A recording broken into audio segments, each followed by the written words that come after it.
Setup gấp Forever MF05 đã về hàng tại FX Bike. Và chiếc xe đạp siêu phẩm này thì có gì đặc biệt và chất lượng của nó như thế nào? Xin mời các bạn cùng mình tìm hiểu cái chiếc xe đạp Forever MF05 này trong video này nhé.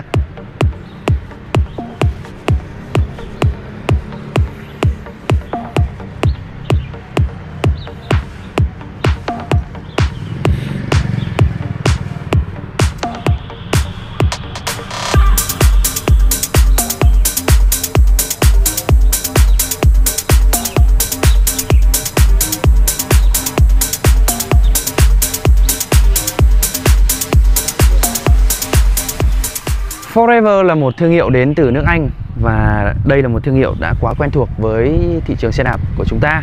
Và đây là một trong những cái mã mới đến từ thương hiệu Forever MF05, mã xe đạp gấp vô cùng chất lượng và cao cấp.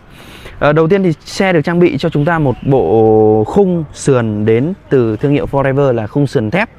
Thép này là thép CRV không rỉ, bền với thời gian và chắc chắn cho người sử dụng.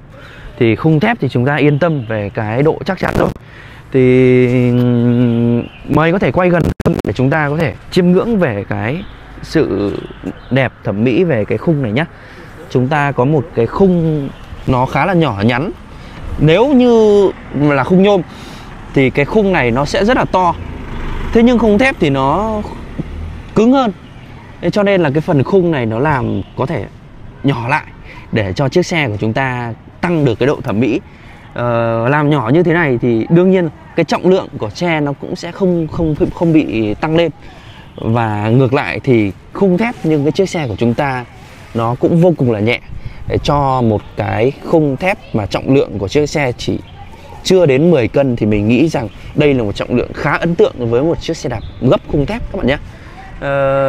Bên cạnh đó nhé thì chúng ta sẽ có những cái chi tiết như là cái ghi đông này, cổ này, đây, cọc yên này của chúng ta là nhôm. Chính vì thế mà cái chiếc xe nó rất là cao cấp và nó sang trọng. Về cái phần vành này của chúng ta là cũng là vành nhôm, hub này của chúng ta cũng là hub nhôm. Đó. Thì cái mà người ta lo ngại nhất ở trên những cái chiếc khung thép ấy, ở trên những cái chiếc xe gấp ấy, thì đó là cái độ bền và cái độ sự chắc chắn ở trên cái chiếc xe đạp gấp. Khi mà chúng ta gấp vào quá nhiều lần hay là chúng ta sử dụng thì nó về lâu ngày nó sẽ bị ọp ẹp. Thế nhưng mà cái khung thép này thì chúng ta cứ yên tâm về cái chất lượng khung thép. Chúng ta cứ yên tâm khi mà sử dụng khung thép thì nó thời gian sử dụng nó chỉ có tính theo chục năm trở lên thôi các bạn nhé. Đó. Chúng ta cùng tìm hiểu với nhau về cái phần phụ tùng ở trên chiếc xe này đi. Phần phụ tùng ở trên chiếc xe là một trong những cái quan trọng và quyết định về cái giá thành cũng như là chất lượng của chiếc xe. Phụ tùng mà đến từ Shimano này các bạn này. Tay vặn, một bộ tay vặn đến từ Shimano với 7 tốc độ. Và tay phanh là tay phanh nhôm. Đấy, tay phanh nhôm, tay phanh cơ thôi nhưng mình cảm giác là mình bóp rất là nhẹ. Bóp rất nhẹ. Đấy. Cái tay phanh ấy nó cũng quyết định rất là nhiều đến cái chất lượng sử dụng của chiếc xe. Khi mà đặc biệt là các chị em này hay là các bạn học sinh, các bạn nhỏ đi xe này mà bóp phanh mà nó nặng ấy thì dùng nó rất là khó chịu. Nhưng mà bóp nhẹ như này mình có thể bóp một con tay này. Đấy. Thì các bạn có thể thấy là về cái chất lượng phụ tùng trên chiếc xe này rất là tốt. Xuống phía bên dưới đi thì chúng ta sẽ có cái phần phanh. Ở phía bên dưới là phanh đĩa các bạn nhé. Phanh đĩa thì chúng ta biết rồi, bóp rất an toàn và nó rất là ăn phanh. Đấy. Phanh đĩa, vành của chúng ta là vành nhôm 2 lớp. Vành nhôm 2 lớp và xăm lốp là của Kenda. Xăm lốp Kenda với kích thước lốp là 20 x 1.5 các bạn nhé. Ok, và về chúng ta sẽ đi đến cái phần bộ chuyển động phía sau này thì chúng ta sẽ có một bộ đùi đĩa rất là đẹp đến từ thương hiệu Prowell. Bộ đùi đĩa được có một cái tấm chắn vô cùng là độc lạ như thế này. Tấm chắn này bằng thép các bạn nhé.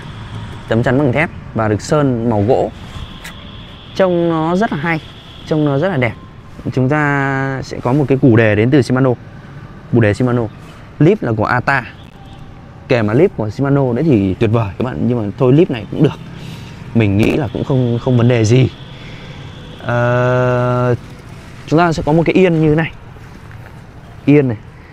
Yên này là yên da, nhưng mà mình thấy là không phải là yên da bò gì đâu các bạn nhé. Yên này yên da BU thôi.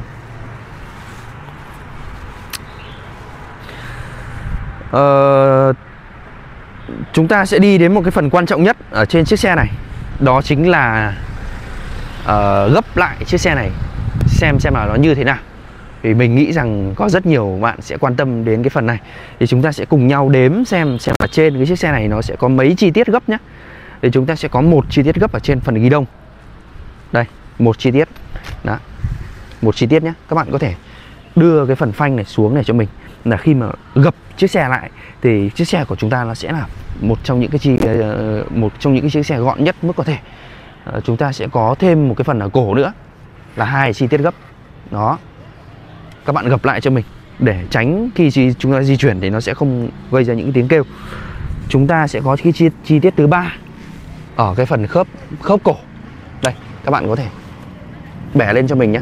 Và chúng ta đây, nâng lên này, chúng ta gạt xuống nhé. Đó, áp sát xuống như thế này. Ok.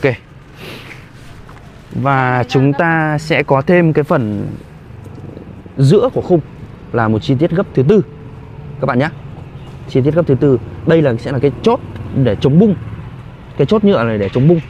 Đấy, chúng ta sẽ phải mở lên và chúng ta mở cái phần chốt giữa này ra nhé các bạn nhé. Đó. Và chúng ta gập chiếc xe lại.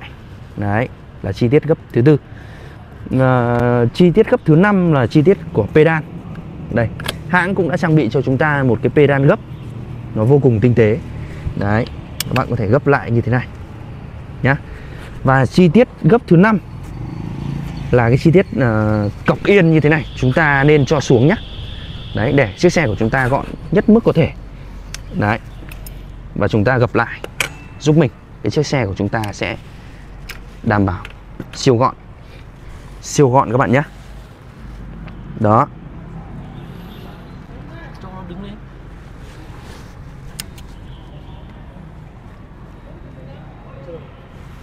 Đó các bạn nhé.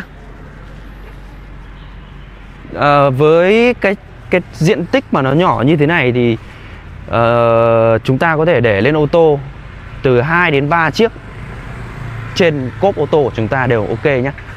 Nó gọn như thế này cơ mà các bạn. Đó.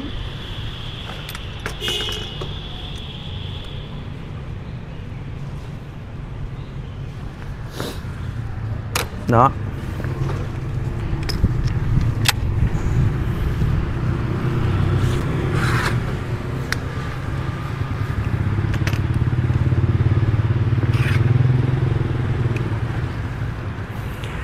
Forever MF05 đang được bán với giá hơn 7 triệu đồng tại FX Buy. Đây là một mức giá mình nghĩ rằng là một mức giá khá dễ tiếp cận với một chiếc khung hợp kim thép cao cấp cho một chiếc xe đạp gấp. Các bạn thấy sao về cái chiếc xe đạp Forever này? Các bạn có thể để lại ý kiến comment ở phía bên dưới nhé. Còn nếu thích chiếc xe đạp này thì liên hệ ngay bên mình nhé. Cảm ơn các bạn đã xem hết video. Xin chào.